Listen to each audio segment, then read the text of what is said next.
They can and they will. That was the call out to the BC government from the Okanagan Nation Alliance in West Kelowna.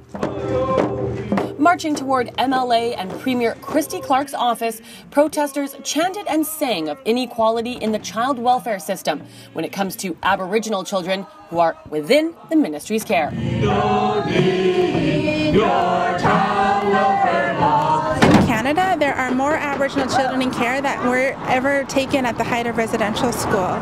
So there are at least 52% of children in care are Aboriginal. In some areas in the province, it's up to 85 to 90% of children in care are Aboriginal. Numbers that don't sit right with the Nation Alliance. Instead, members have banded together with other First Nations and Métis in the province to find out the best way to plan and strategize services that could be offered under Aboriginal leadership instead of through the Ministry of Children and Family. We've developed a plan. We presented that plan to the ministry. We presented that plan to Aboriginal Affairs and Northern Development, and they've said no.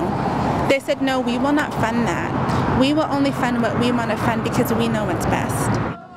The Alliance has several programs they would like to build on with resources already offered by the ministry. Programs that would cost approximately $500,000 a year to implement. There are people who are saying, well, they really can't take care of their children. They really, we have to take them. Well, you don't.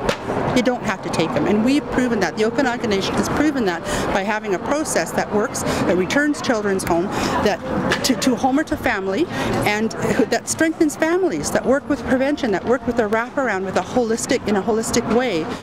MLA and Premier Christy Clark was not at her West Kelowna office as she was in Victoria, although the Ministry of Children and Family did issue a statement.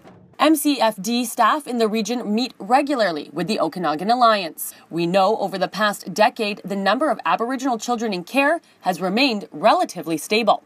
However, we know we can always do better. That's not what we're looking for. It's bigger than children and families. Like, we think of wellness holistically. It includes employment, education, housing. It includes social assistance. The Nation Alliance says it will continue to protest and write to the Premier until they can secure a meeting with her. Zielinski in West Kelowna for Castanet News.